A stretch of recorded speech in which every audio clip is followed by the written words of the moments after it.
Been a long time, haven't been on the road. After touring around France for the first few weeks, visiting friends who had babies, and a short stay at Liliana's mum's house, we got back on the road where we'd start heading towards the Loire again, and then we'd start heading southwest-ish towards Poitiers to see Liliana's brother. We aimed for Chenonceaux, which is this super picturesque little chateau town place, but things didn't go quite according to plan. We ended up having to stay there for 2 nights. A big issue that I've had is that I've got basically tendonitis in both my knees. When we left Liliana's mum's house, by the end of the day, I started getting this feeling in my knee and I thought, this is it. This is what I've been dreading the whole time. And I started to get this like dull ache and it got worse and worse. Luckily though, we were near the campsite where we were going to stop. So basically it meant that I didn't like exacerbate the problem and I could sort of make sure it settled down. We decided that we'd stay there for 2 nights instead of just one, which meant I could rest and freak out for like 2 days, basically because I was so worried. But in my head I was like, that's it, trip's over, gonna have to go home. Luckily, that wasn't to be the case. I think it was just a combination of slightly colder weather, having not cycled for about 11 days. Yeah, basically a bunch of things just meant that I overdid it a wee bit and it started to get sore. Luckily though, it gave us a chance to walk about the castle and to enjoy ourselves, and as much as I was freaking out and stuff, it all worked out fine. The next day we were back on the road and there was no more issues. And actually there wasn't any kind of physical issues right until literally the last day, which you'll have to wait till the last episode to find out about.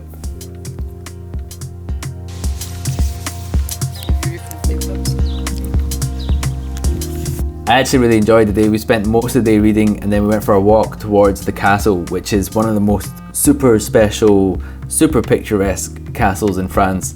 You have to pay to get in, so we were like, no thank you, and being the total scallywags we went to the other side of the river and took some sneaky pictures of the castle, which was much better. There was no one around and it was totally free.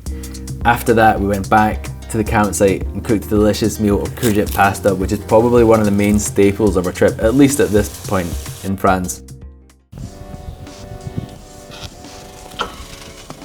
Welcome to the Battle of Poitiers, 732. We are on our way to Poitiers, as the battleground may suggest, where Liliana's brother stays. We've been on the road for 1 month.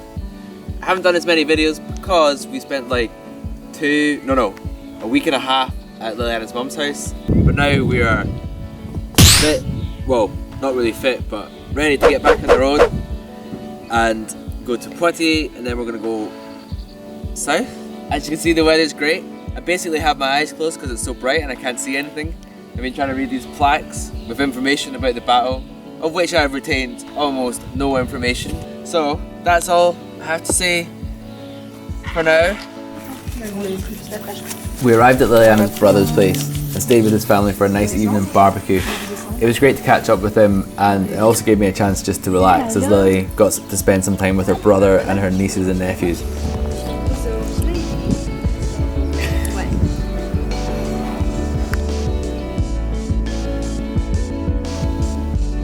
I was also particularly pleased because I managed to get tickets for Slayer's final world tour, which meant I had something amazing to look forward to when we came back in October. It might be weird to say, but when we hit the road again, it actually finally felt like we'd started the trip for real. I know by this point we'd actually been on the road for about a month and we'd even passed over 1,000 kilometers.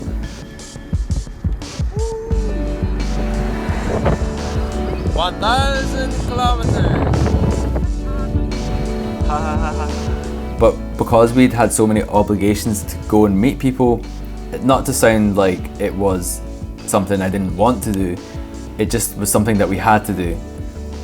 Meeting friends, staying at Liliana's mum's house, staying at our brother's house, these were all things that we had to adhere to other people's routines and make sure that they were going to be free so we weren't imposing on them. But after this point, we basically had 0 obligations for the next 5 months. As you'll see in these videos, cooking was a huge part of our trip. Both of us love cooking at home, and it was something that was really important to me that we not only ate well, but like took time to make good meals and enjoy it. In previous trips, food was just a means to an end to convert food into energy for more cycling, and actually I was much more concerned about getting enough beer. But on this trip, definitely was much more focused on spending time eating delicious food, because over 6 months, if you're not having fun cooking and eating, then, well, I think you're doing bike touring wrong, to be fair. We really started settling into being on the road. The weather was amazing, the roads were quiet, and we really indulged in the food. Dogs and cycling are like my two favourite things, and I'm so happy that most of this trip was peppered through wonderful experiences with the best animals in the world.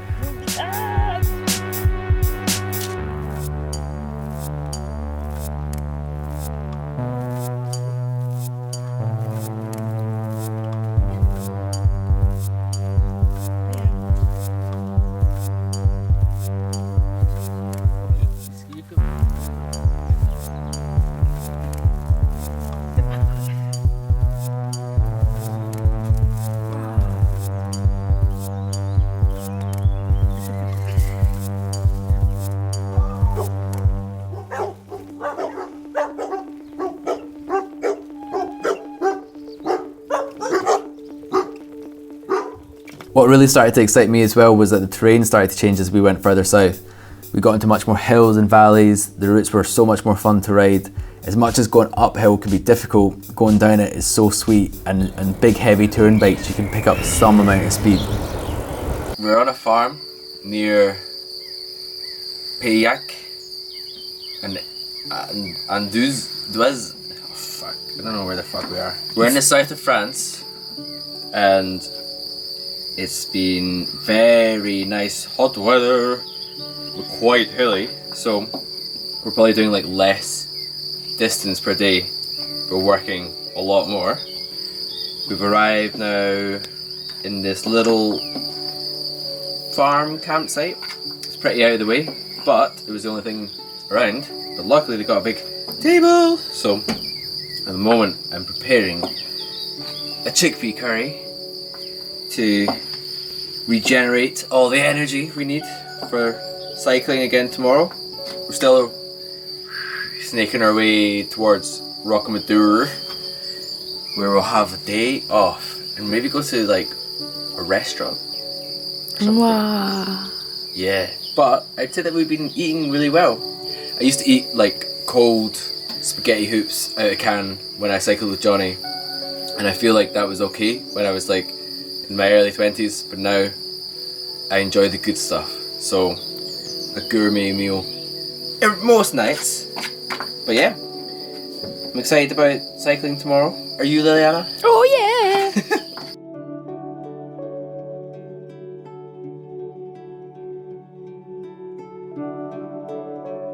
We were still off season, so most campsites were pretty much empty. There was one that had like a Land Rover festival going on, which was pretty noisy, but apart from that, most of them had like one or two other tourers on it. One particularly nice one was run by a Dutch couple. Basically, if you go to a campsite and it's run by Dutch people, it's probably going to be really nice. And there's probably going to be toilets with actual seats and actual toilet paper. But anyway, that's a whole other thing. That night we totally lucked out because there was a restaurant, so we sheltered in there for a few hours while the storm passed, and we avoided the chance of getting electrocuted in our tents. Our next stop was Rocamadour, where we'd been years before on a road trip. It's a beautiful town carved into the side of a hill valley thing. I have no idea why it's there, what it's doing, what they were thinking, because it must have been an absolute hassle to make. But there's a big monastery or church or something there, something very religious is going on. People like to visit it because it's so picturesque, and we are just as guilty as the rest of the tourists that flock to this area. Because we'd visited before, it felt like we'd actually achieved something by cycling all the way there. Even though we'd obviously been to Liliana's mum's house and stuff, getting to this bit, a bit further south, just felt like we'd actually covered so much distance, and again just really cemented the fact that we were on this big cycling trip. We took a day off so that we could visit the town, but we also spent a lot of time just doing laundry and doing all the other sorts of maintenance things that you need to do when you're on a bike trip. We took the time to sunbathe and read. We then got some ice cream and then walked about the town. You can tell it's extremely touristy because of all the tat and souvenir shops, and also there's like a mad little train that takes people up and down it. You could also tell that probably nobody actually lives in this town because there's no bakery in the town. That to me is a massive indicator that this is just a sort of fake picturesque town. it's not fake in the sense that it's a real town, and people probably did once live there, but now it's just basically a tourist attraction. The good thing though about souvenir shops is it means you can get sick stickers like this one. The next day we climbed out the valley that Rocamadour sits in. It was a lot of up and down, kind of riding through different valleys, but we eventually got to this little town called La Bastide Murat, where we had a Coca-Cola and a sandwich and just chilled out. We were a bit worried that the rest of the day was going to be totally exhausting, and we're thinking about where we were going to be, and we're thinking about where the next best stop was. But amazingly, pretty much from there down to a town called Ver, it was all downhill. I'm talking about 25 kilometers of downhill. It was so much fun, and honestly such a nice day, and I think it was one of the best days of the trip.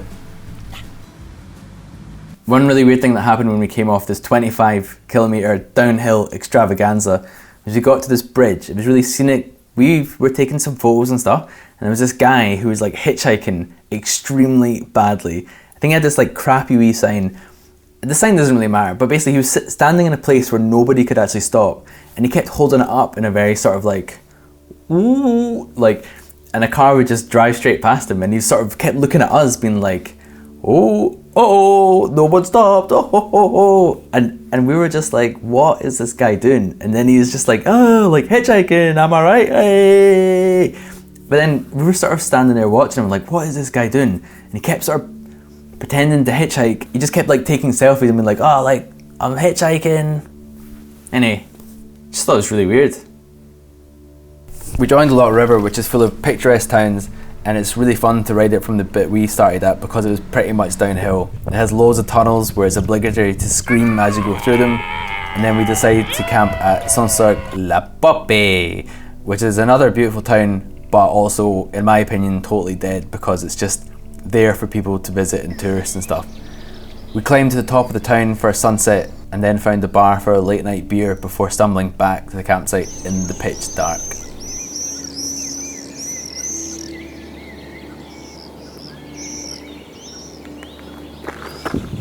Thank you so much for watching. This was the 4th episode in a series of videos where I'm covering our big cycling trip in 2018 where we cycled from Paris to Athens. I hope you enjoyed it, and I hope you'll leave me a like and a comment and start a conversation with me if you want. If you want to ask any questions about cycling in this part of France, I'd be more than happy to go into it, where eventually after lockdown restrictions come up, people will start traveling again. Anyway, if you haven't subscribed already, I'd really appreciate it if you did. These videos are coming out every Wednesday at 4 o'clock, so, well, I've just told you the schedule, but subscribing means you don't have to remember, alright?